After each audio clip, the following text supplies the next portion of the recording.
Today I'm going to explain a fantasy film called Miss Peregrine's Home for Peculiar Children. In sunny Florida, Jake Portman is a teenager who feels like he lives a mundane life. He works at the local supermarket and is constantly bullied by his peers. The manager, Shelley, approaches him regarding a phone call waiting for him. She drives him to his grandfather, Abe, but he warns Jake not to visit him that day because it is dangerous. Over the phone, Abe seems paranoid and frantic, but this does not bother Jake as he knows that his grandfather is diagnosed with dementia. At the street of Abe's house, Jake and Shelley spot a man with white eyes in the middle of the road. The man's eyes are white, and he gives off a menacing vibe. As they make it to the house, he finds out that it is wholly ransacked, and Abe is nowhere to be found. He alarms Shelley that someone broke in, so she goes back to the car to find a gun.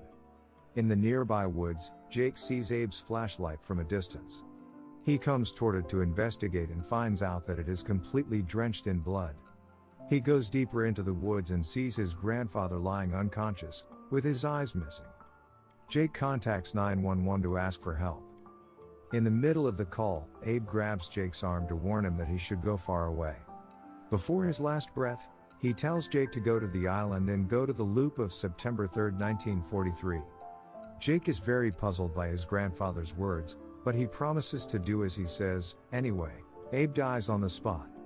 As Shelley approaches them, a sinister-looking creature emerges from behind. Shelley shoots, but it appears that nothing is there, and only Jake can see it. After the traumatic incident, Jake goes to therapy for mental assessment. He explains to his therapist that he is not sure if something is wrong with him. The whole situation of Abe's death deeply confuses him. This takes a toll on his mental well-being.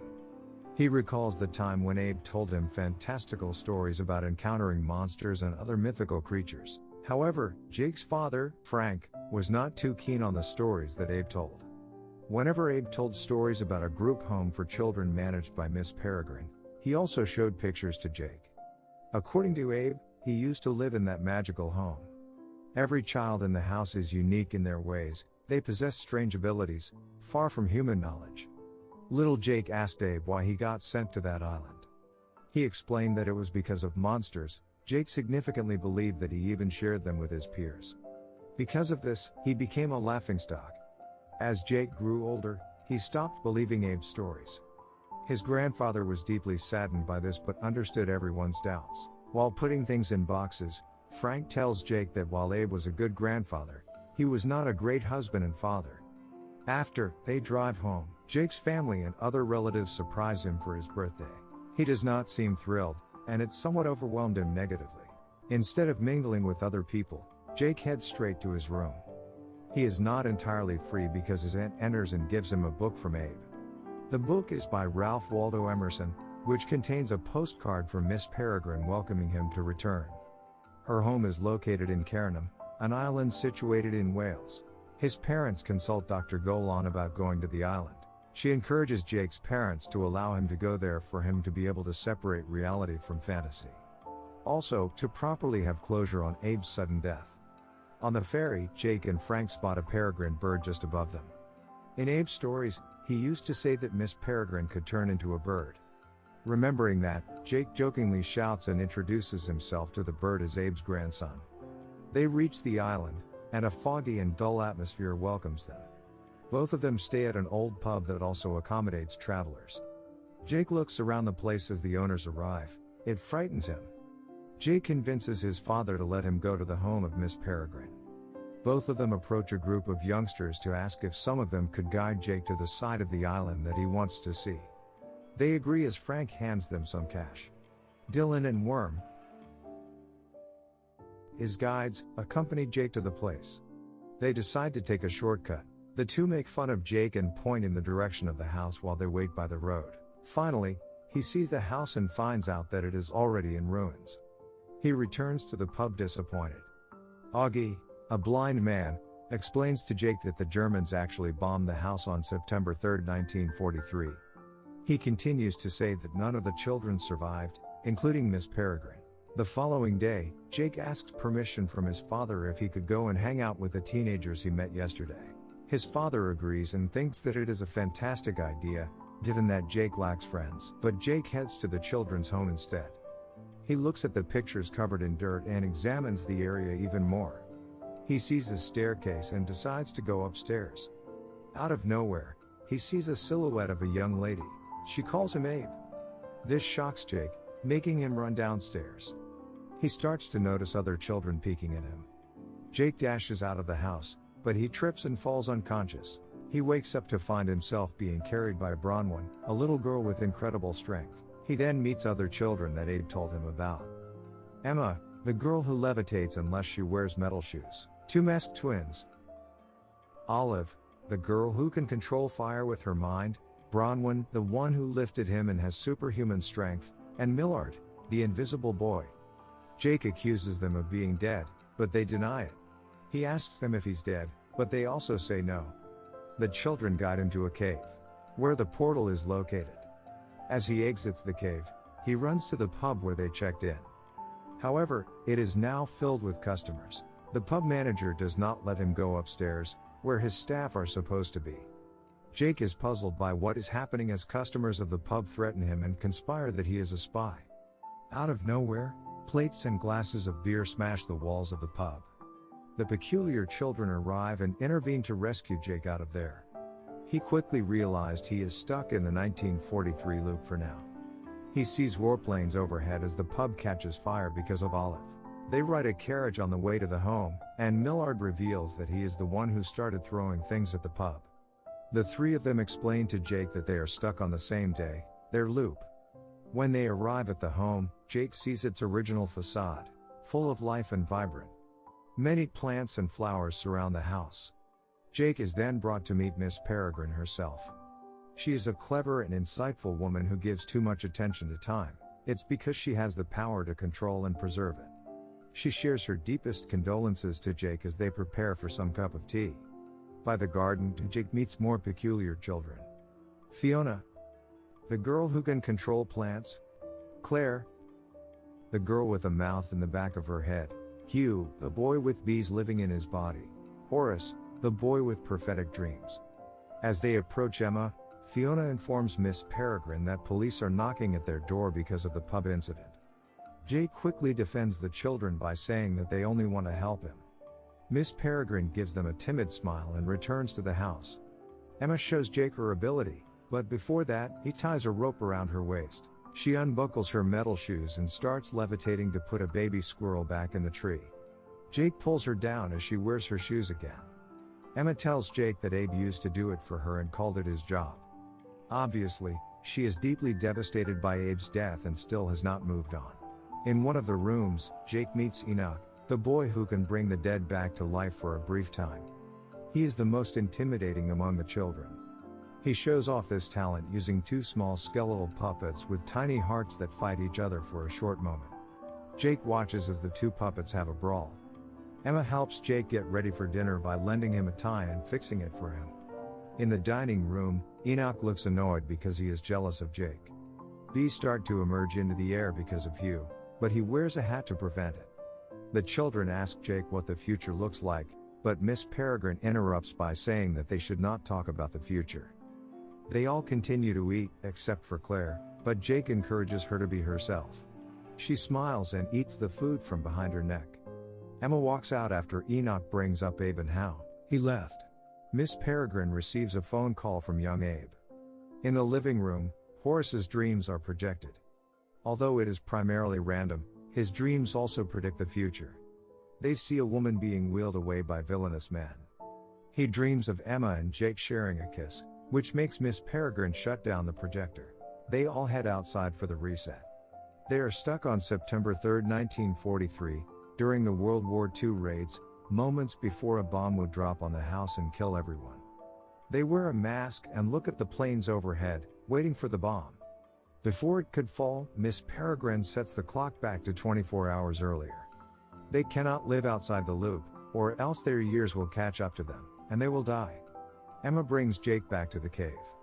He shows her what a phone is. They take a picture together. Meanwhile, the bird then flies into the cave and hits the wall. Emma brings it back to the home to be treated.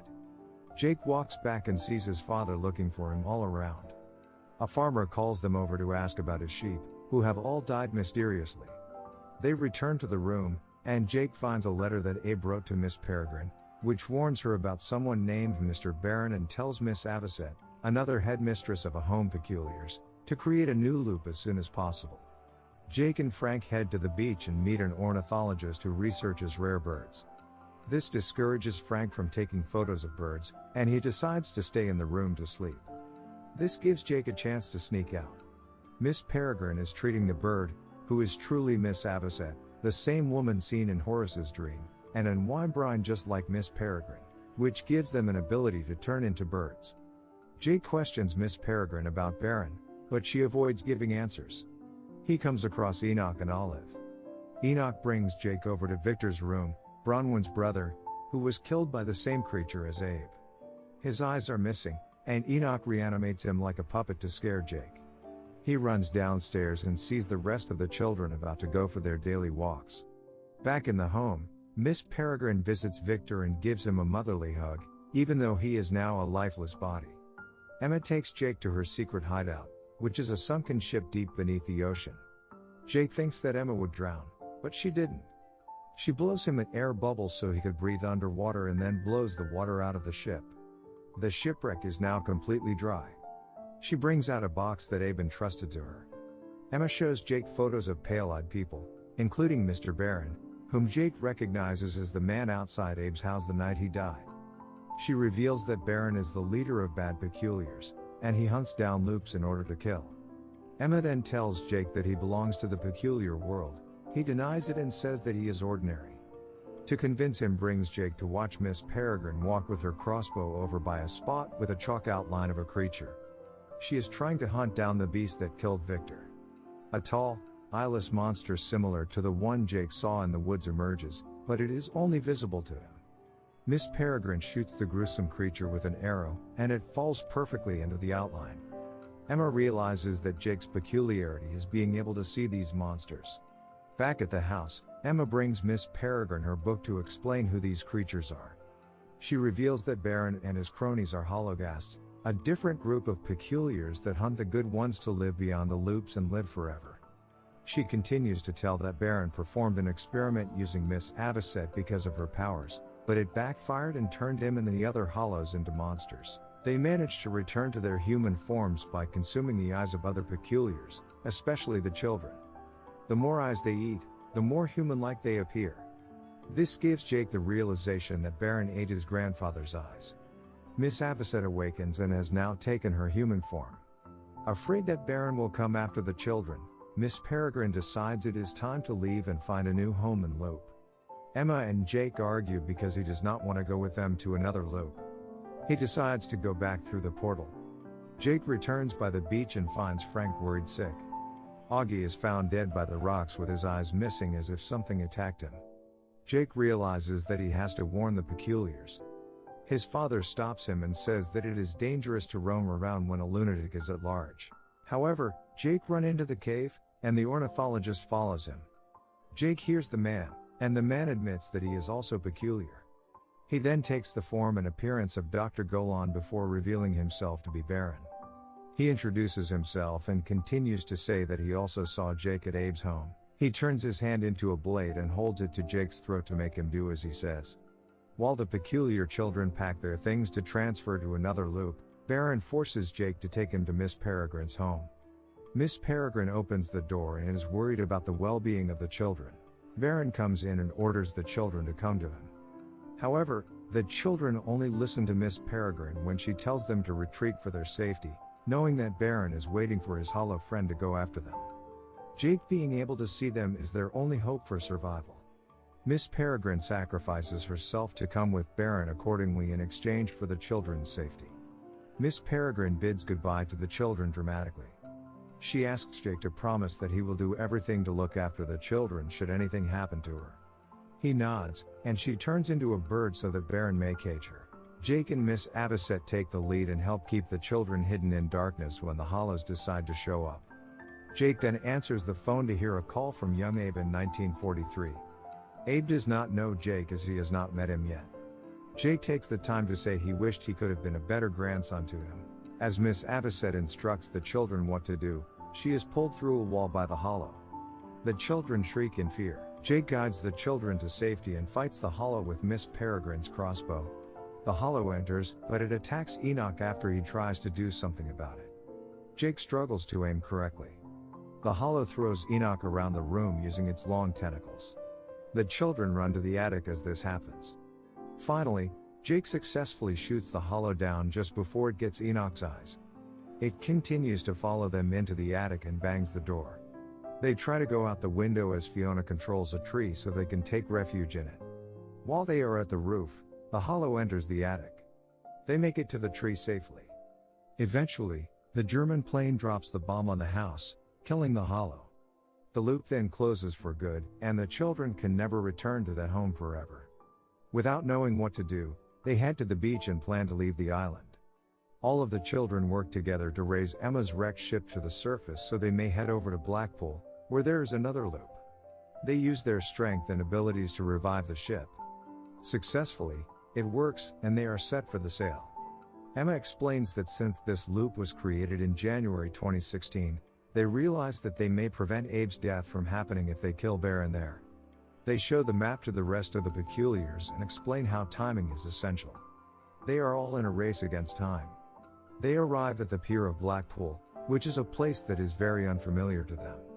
All of them go through a haunted house where the Hollows are set to perform their experiment with Miss Peregrine and other Wymbrins. Jake and Emma enter the Blackpool Tower and try to lure some Hollows outside toward the pier. Emma unbuckles her shoes to catch Baron's attention and reveals that they managed to kill the Hollow that attacked their home. They are successful at bringing the Hollows to the pier. Passers-by are amazed to see Emma levitate. She gets stuck in one of the cable wires. A train is about to approach. Jake pulls her and saves her life. One of the Hollows following them gets dragged by the train. Once the Hollows reach the pier, the Peculiar children fight back. They throw snowballs and cotton candy at the Hollows so they can be seen in broad daylight. Meanwhile, Enoch brings some skeletons to life, which chase the Hollows and start slaying and fighting them. This all happens while non-Peculiar people can see them. The skeletons successfully bring multiple Hollows down in various ways. Bronwyn takes a horse off the merry-go-round and throws it at a Hollow, hurling him into the water. People start panicking as they exit the amusement park. All of them head to the Blackpool Tower in hopes of saving Miss Peregrine. The other children fight Baron and his two Hollow friends. Emma blows a strong wind toward Baron while Hugh lets bees out to attack the other Hollows. The female Hollow climbs the bars and starts throwing knives at the children as instructed by Baron. Meanwhile, Enoch attacks, but Baron manages to stop him. Olive also tries to set him on fire, but he knocks her down. After Jake misses a shot with a crossbow, Bronwyn throws a cinema chair at Baron to distract him for a while. Baron manages to take the crossbow as Horace tries to flash a bright light at him but fails. The male Hollow tries to freeze and drown Bronwyn under a pool of water, but Fiona stops him by throwing seeds at him. In a moment, it sprouts vines that wrap around and strangles him. On the way to the Wymbrins, Emma manages to bid time by blowing a strong breeze toward Baron again. Olive tries to free Bronwyn, but the male Hollow starts to freeze Olive up, which is her weakness. Enoch manages to bring an elephant puppet to life and uses it to crush the Hollow. The female Hollow tries to attack the younger ones, but she turns to stone after the twins remove their masks and stare at her. Olive turns frozen and ice cold. Enoch says his apologies for not being able to protect her. When it looks like she's dead, Olive is revived and responds to Enoch. Exhausted for giving out too much air, Emma stops, making Baron able to function again. Jake frees the Wymbrins and angers Baron. The birds fly freely to find and create other loops to bring the children to safety. Emma and Enoch see Jake, but Baron also takes Jake's form to trick them. Now confused, Jake must prove that he is the real one. Both of them take turns in talking. One Hollow appears from behind. Jake is able to prove himself when he spots the last Hollow walking behind them. It attacks Baron and eats his eyes, thinking that it was Jake. They manage to take the Hollow down using a crossbow. The children then leave board the ship to stay within their loop, but Jake knows it means he cannot see them again. One by one, the Peculiars hug Jake as they bid farewell. Emma tries to console Jake that they will be safe now that Baron is gone. They hug each other, and Emma leaves. Abe checks his phone as the pier changes over time and as time loops.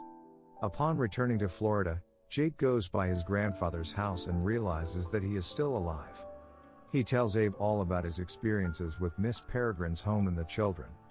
Abe gives Jake his birthday present, the Emerson book. It contains a lot of money for his journey. He persuades Jake to go after the children as he belongs there. Jake runs on the docks to catch up to the children's ship. He finds Emma and explains that he went through different loops in different cities over different years. He went to multiple cities around the world to see her again. She stops and kisses him. As he joins them on their travels, Miss Peregrine flies overhead and stops at a tower. She finally finds the children and flies over to their ship.